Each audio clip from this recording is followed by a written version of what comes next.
یہ کہانی 1840 میں پیش آئی جب ایک کاروباری جہاز اسکاٹ لینڈ سے امریکہ کی طرف اپنا سفر طے کر رہا تھا اور یہ سفر وہ سمندری جہاز کے ذریعے کر رہے تھے، لیکن ایک رات ہم کیا دیکھتے ہیں کہ وہ اپنا راستہ بھول جاتے ہیں اور اپنے صحیح راستے سے بھٹک جاتے ہیں۔ وہاں پر بہت زیادہ دھند بھی ہوتی اور انہیں کوئی صحیح راستہ نظر نہیں آ رہا ہوتا اور کچھ فاصلے پر جاتے ہی وہ چٹانوں سے ٹکرا جاتے ہیں اور ٹکراتے ہی ان کا جہاز تباہ ہو جاتا ہے۔ جہاز کے ٹکراتے ہی اس میں موجود سب لوگ مر جاتے ہیں، یہاں تک کہ وہ کشتی چلانے والا، لیکن اس میں صرف 3 لوگ بچتے جن کے نام ہیں اولیور کوسلی، جم بکلی اور تیسرا شخص پیرس۔ وہ لوگ ایک ووڈ کی بوٹ میں بیٹھ کر کسی طرح اپنی جان بچانے کے لیے وہاں سے نکل جاتے۔ ان کے پاس ایک نقشہ موجود ہوتا، لیکن ان کو کچھ بھی سمجھ نہیں آ رہا ہوتا کہ وہ لوگ کہاں پر، کیونکہ جو نقشہ ان کے پاس ہوتا ہے وہ جگہ ان کے پاس موجود نقشے میں نہیں تھی۔ وہ لوگ بہت مصیبت میں تھے کیونکہ ان کی بوٹ خراب تھی۔ وہ لوگ اپنی جان بچانے کے بارے میں سوچ رہے تھے کہ ہمیں جلد ہی کوئی سولوشن ڈھونڈنا چاہیے ورنہ ہم بھی سب لوگوں کی طرح مر جائیں گے۔ کچھ دیر بعد صبح ہو جاتی ہے اور اب دھند بھی کچھ کم نظر آتی ہے۔ وہ اپنی چاروں طرف دیکھتے ہیں تو ان کو ایک آئی لینڈ نظر آنے لگتا ہے جو ان کی کشتی سے زیادہ فاصلے پر نہیں تھا۔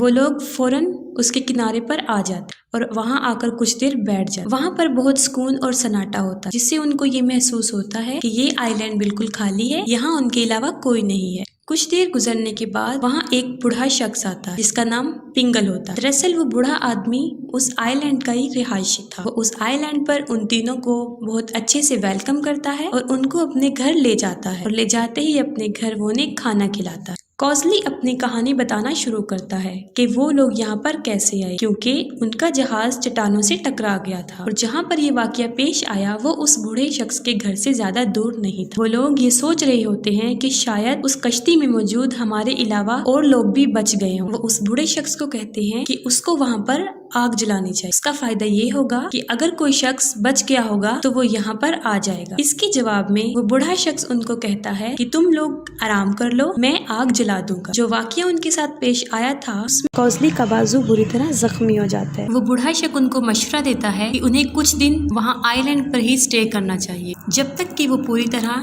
ٹھیک نہ ہو جائیں، اور اس مقصد کے لیے وہ ان کو ایک ٹکلس نامی آدمی کے گھر لے کر چلے جاتے ہیں تاکہ وہاں پر ان کا علاج ہو سکے۔ لیکن عجیب بات جو ہمیں دیکھنے کو نظر آئی کہ وہ آئی لینڈ کافی بڑا تھا اور وہاں پر تقریباً 40 گھر تھے، اور اس سے بھی عجیب بات یہ تھی کہ وہاں پر صرف 4 لوگ رہتے تھے۔ وہ بوڑھا شخص پنگل، اس کی بیٹی کوریگن، وہ ڈاکٹر کلیم ڈگلس اور اس کی بھتیجی لیمپے۔ یہ بات سننے میں کافی عجیب تھی اور وہ لوگ اس کے بارے میں پوچھتے ہیں۔ اس کے جواب میں ڈگلس ان کو کہتا ہے اس کی وجہ یہ ہے کہ کچھ عرصہ پہلے یہ آئی لینڈ بنجر ہو گیا تھا اور رہنے کے قابل نہ رہا، جس کی وجہ سے سب لوگ وہ جنگل چھوڑ کر چلے گئے۔ وہ انہیں بتاتا ہے کہ ہم 4 لوگ بھی یہاں پر اپنی مرضی سے رکے اور ہم لوگ یہیں پر رہیں گے کیونکہ ہم یہاں سے جانا نہیں چاہتے۔ پھر ہم دیکھتے ہیں کہ اگلی رات بکلی کو کچھ عجیب و غریب آوازیں سنائی دیتی ہیں اور سب لوگوں کو اس آئی لینڈ کے بارے میں شک ہونے لگتا ہے۔ انہیں خیال آتا ہے کہ یہاں پر کچھ تو گڑبڑ ہے جو وہ 2 لوگ ان سے چھپا رہے ہیں، یا کوئی اور بات بھی ہے جو وہ لوگ ان سے چھپا رہے تھے۔ انہوں نے ایسا اس لیے سوچا کیونکہ جب لوگ یہاں پر آئے انہیں سب لوگوں کا رویہ عجیب و غریب لگا، خاص طور پہ وہاں کی فیمیلز کا۔ وہ حقیقت کا پتہ لگانا چاہتے تھے، اس لیے وہ لوگ خود اس آئی لینڈ کو دیکھنے کا فیصلہ کرتے ہیں کہ آخر اس کے پیچھے کیا حقیقت چھپی ہے، جس کے جواب میں ٹکلس ان کو منع کر دیتا ہے۔ وہ ان لوگوں کو منع کرتا ہے کہ ان کا وہاں سے نکلنا کسی خطرے سے خالی نہیں ہے کیونکہ آئی لینڈ پر اندھیرا جلدی ہو جاتا ہے، اور جیسا وہ لوگ سوچ رہے ہیں ویسا کچھ نہیں ہے، آئی لینڈ پر کچھ ایسی بات نہیں ہے، اور کہتا ہے کہ تمہارا فائدہ اسی میں ہے کہ تم یہاں پر ہی رہو۔ لیکن اس بوڑھے شخص کی باتیں بالکل ٹھیک تھی، اس نے کہا تھا وہاں پر کوئی نہیں ہے، وہاں پر سچ میں انہیں کوئی نہیں ملا اور سارے گھر خالی تھے، مگر حقیقت تو یہ ہے کہ وہ ڈیڈ آئی لینڈ تھا کیونکہ وہاں پر نہ کوئی جانور تھا اور نہ ہی کوئی انسان۔ بکلی کو یہ جگہ مشکوک لگنے لگی، اور اس آئی لینڈ کی سب سے عجیب بات یہ تھی کہ وہ کسی میپ میں بھی موجود نہیں تھا، جبکہ وہ اس لینڈ کے آس پاس ہی تھا، لیکن پھر بھی وہ کسی نقشے میں نہیں پایا جاتا۔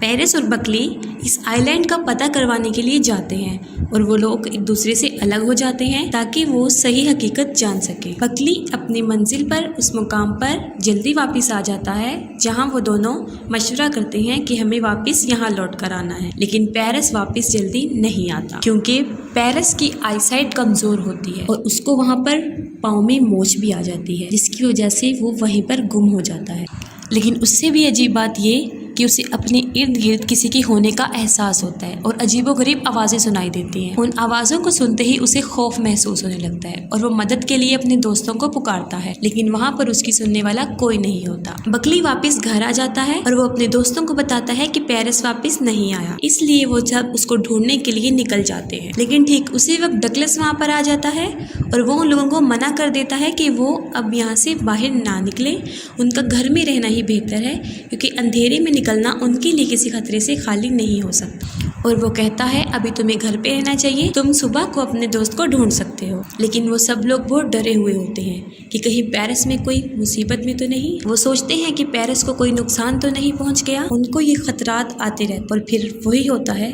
جس کا ان کو ڈر ہوتا ہے۔ وہ اگلے دن اپنے دوست کو ڈھونڈنے نکلتے ہیں تو انہیں پیرس کی لاش ملتی اور اس کی موت کیسے ہوتی ہے کہ جیسے اسے کسی بلندی سے گرایا گیا ہو۔ اس کے بعد بکلی اور گوسٹ دونوں کا شخص یقین میں بدل جاتا ہے کہ یہاں پر کوئی گڑبڑ ہے۔ وہ سوچتے ہیں یا تو اس آئی لینڈ میں کوئی گڑبڑ ہے یا وہاں پر رہنے والوں میں۔ انہیں ان چاروں شخص پر جو وہاں پر رہتے تھے شک تھا، خاص طور پہ وہاں کی عورتوں پر، کیونکہ وہ عورتوں میں ہونے والے بدلاؤ کو دیکھ سکتے تھے کہ اچانک سے ہی ان کے فیس کا کلر، ان کی آنکھوں کا کلر چینج ہونے لگتا ہے اور وہ عورتیں اتنی عجیب و غریب ہو جاتی اور حرکتیں کرنے لگتی کہ ان کو بیڈ کے ساتھ باندھنا پڑتا۔ اور ان میں سے جو عورتوں میں سے سب سے عجیب عورت تھی وہ کوریگن تھی۔ وہ سب سے عجیب اس لیے تھی کیونکہ اس کی حرکتیں سب سے عجیب تھی۔ وہ راتوں کو جنگلوں میں گھومتی رہتی، وہ عجیب و غریب ریچول کرتی، آگ کے گرد گھومتی رہتی۔ اور جب پیرس گم ہو گیا تھا تو وہ عورتیں عجیب و غریب بن گئی تھی، مطلب ان کے فیس کا، ان کی آنکھوں کا رنگ چینج ہو گیا تھا، جس سے یہ ظاہر ہوتا تھا کہ یا تو انہوں نے پیرس پر حملہ کر دیا تھا یا اس پہ جادو کر دیا تھا یا ان کو پتا تھا کہ پیرس مر رہا ہے، لیکن وہ پھر بھی اپنے دوست کی جان نہیں بچا سکتے تھے، اس کے لیے کچھ نہیں کر۔ اور ہمیں پیرس جس حالت میں ملا وہ مردہ تھا۔ اس کے بعد ہم دیکھتے ہیں کہ ہمیں آئی لینڈ پر ایک تیسری عورت، ان دو عورتوں کے علاوہ ایک تیسری عورت بھی نظر آتی ہے، لیکن وہ عورت ان کو اس آئی لینڈ میں آ کر نظر نہیں آئی، کیونکہ جب وہ اپنی کشتی میں سوار تھے ان کو تب پہاڑوں پر روشنی نظر آئی۔ اور جیسا کہ آپ کو بتایا گیا تھا اس آئی لینڈ کے بارے میں کہ وہ کسی بھی نقشے میں موجود تھا ہی نہیں، اس پر کوسلی اپنی پیشن گوئی شروع کرتا ہے، جس کے پیش نظر وہ وہاں پر چھان بین کرتا ہے اور اس کے دوران اس کو وہاں سے ایک ڈائری ملتی۔ اس ڈائری میں جہازوں کا ذکر کیا ہوتا ہے اور اس میں لکھا ہوتا ہے کہ یہاں پر جو لوگ رہ رہے ہیں وہ لوگ پہلے موجود نہیں تھے، اور اس ڈائری میں یہ بھی لکھا تھا کہ ان سے پہلے بھی جو لوگ اس آئی لینڈ پر آئے وہ یہاں پر پھنس گئے اور یہاں سے پھر ان کا نکلنا ناممکن ہو۔ وہ دونوں دوست وہاں سے نکلنے کا، اپنی جان بچانے کا سوچ رہے ہوتے ہیں، اور اچھی بات ان کے لیے یہ تھی کہ ان کی بوٹ زیادہ دور نہیں، وہ اپنا سامان اٹھاتے ہیں اور رات کو ہی اس آئی لینڈ کو چھوڑنے کا فیصلہ کرتے، لیکن تب رات تھی اور دھند بہت زیادہ تھی اور ان کو راستہ بھی نظر نہیں آ رہا تھا۔ لیکن ان کے لیے بری بات یہ تھی کہ ان کو وہاں پر عجیب و غریب آوازیں سنائی دینا شروع ہو گئی۔ انہیں ایسا محسوس ہوا ان آوازوں سے کہ جیسے ان کے ساتھی مصیبت میں ہیں اور مدد کے لیے پکار رہے ہیں۔ ان آوازوں کو سن کر وہ اپنے سینسز کو کھو دیتے ہیں اور پاگل ہونے لگتے ہیں، اور اس پاگل پن کے عالم میں وہ پانی میں کودنے ہی والے ہوتے ہیں کہ وہاں پر وہ بوڑھا شخص پنگل فوراً آ جاتا ہے اور ان کو واپس آنے کا بولتا ہے۔ پنگل انہیں اپنے گھر لے آتا ہے اور ان کو سمجھانے کی کوشش کرتا ہے کہ اب تم یہاں پر بری طرح پھنس چکے ہو، تمہارے لاکھ کوشش کرنے کے بعد بھی تم یہاں سے نہیں نکل سکتے۔ وہ انہیں کہتا ہے کہ اگر تمہیں اپنی زندگی سے پیار ہے، اگر تم زندہ رہنا چاہتے ہو تو تمہیں ہماری بات سننی ہوگی، ہماری بات ماننی ہو، ورنہ تمہارا حال بھی وہی ہوگا جو ان لوگوں کا ہوا، یعنی تم بھی مارے جاؤ گے۔ اور اب وہ اس آئی لینڈ کا راز فاش کرتا ہے اور ان کو حقیقت بتاتا ہے کہ ایسا یہاں پر کیوں ہوتا ہے اور کیوں ہو رہا ہے ان کے ساتھ۔ وہ ان کو کہانی بتانا شروع کرتا ہے کہ کچھ سال پہلے انہیں سمندر کے کنارے ایک سنہرے بالوں والی لڑکی ملی، اور یہ واقعہ تب کا ہے جب یہ آئی لینڈ بالکل آباد تھا، یعنی وہاں پر سب لوگ رہتے تھے اور اپنی زندگی کو ایک خوشحال طریقے سے گزار رہے تھے، اور وہ لڑکی بھی رہتی۔ اس لڑکی کا نام پریسیپنی تھا۔ وہ لڑکی نیچر سے کافی فرینکلی تھی اور فرینڈلی بھی۔ سب لوگ اس کو اس کے نیچر کی وجہ سے بہت پسند کرتے تھے کیونکہ وہ بہت خوشحال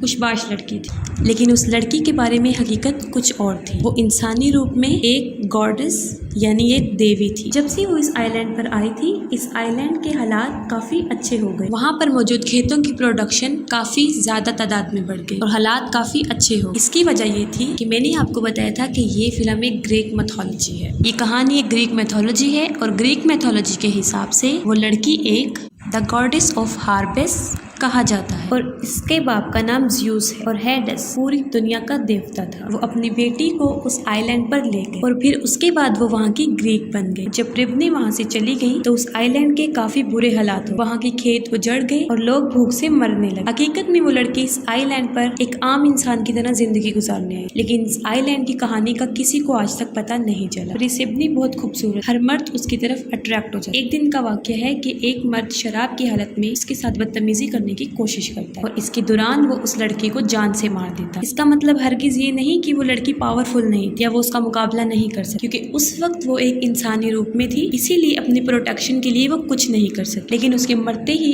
آئی لینڈ پر زوال آ گیا، قحط آ گیا، لوگ بھوک سے مرنے لگے اور وہاں کا سب کچھ بنجر ہو گیا اور اس کے بعد اس آئی لینڈ کے مرد آہستہ آہستہ مرنے لگے، وہ بھی وہاں کی عورتوں سے، وہ اپنی ہی عورتوں کے ہاتھوں مرنے لگی کیونکہ وہ لڑکی اپنا بدلہ نہیں لے سکی۔ اس لیے وہاں پر رہنے والی عورتیں اپنے آپ پر بے قابو تھی اور اپنے باپ بھائی بچوں کا کسی کی پہچان نہیں رکھتی تھی اور ان کو جان سے مار دیتی تھی۔ اور جو لوگ یہاں پر پھنس جاتے وہ یہاں سے نہیں نکل پاتے اور جو لوگ یہاں سے نکلنے کی کوشش کرتے ان کو جان سے مار دیا جاتا۔ یہی وجہ ہے کہ یہ آئی لینڈ بنجر ہے، کیونکہ جو بھی یہاں پر آتا وہ مارا دیا جاتا، کیونکہ گاڈس کا کنٹرول عورتوں پر زیادہ تھا اور اسی وجہ کے پیش نظر ان 4 لوگوں کو وہاں پر زندہ رکھا گیا تاکہ یہ قرض آئی لینڈ پہ ہمیشہ برقرار رہے اور جو بھی جہاز وہاں سے گزرتا وہ اس آئی لینڈ کے کنٹرول میں آ۔ اس کے بعد یہ ہوتا کہ وہ جہاز تباہ ہو جاتا اور اس میں لوگ موجود مر جاتے اور ایسا کئی سالوں سے ہوتا آ رہا ہے، یعنی ان کے لیے یہاں سے نکلنا ناممکن ہو گیا اور اپنی ساری زندگی اس آئی لینڈ پر ہی ایک قید کی طرح گزارنی پڑی اور یقیناً کوئی بھی شخص ایسی قید کی زندگی کو پسند نہیں کرتا۔ وہ بوڑھا شخص انہیں اس آئی لینڈ کی ساری حقیقت بتاتا ہے، جس کو سن کے وہ کافی شاکڈ ہو جاتے، لیکن وہ پھر بھی وہاں رہنے کو تیار نہیں ہوتے اور تب انہیں پتہ چلتا ہے کہ ان کا دوست بھی ان عورتوں کے وش میں آ گیا تھا۔ اس کے بعد بوڑھا شخص ان دونوں کی ہیلپ کرتا ہے وہاں سے نکلنے کی، وہ ان عورتوں کو باندھ دیتا ہے تاکہ وہ اس کے اوپر اپنا جادو نہ کرے، لیکن یہ قرض اتنا پاورفل تھا کہ گوسلی بھی وہاں سے نہیں نکل پاتا اور اس پر بھی جادو کا اثر ہو گیا تھا اور وہ بھی پانی میں ڈوب جاتا ہے اور مر جاتا ہے۔ اس کے بعد جو آئی لینڈ کی عورتیں تھیں وہ اس سارے معاملات سے تنگ آ چکی تھی اور وہ خود کو مار دیتی ہیں، جس سے پرسیبنی یعنی اس لڑکی کی پاور اس آئی لینڈ پہ کم ہو جاتی اور کسی کو آج تک یہ پتہ نہیں چلا کہ گوسلی کو سمندر میں زندہ پایا گیا یا نہیں اور اسی طرح وہ آئی لینڈ ایک ہسٹری بن کے رہ گیا۔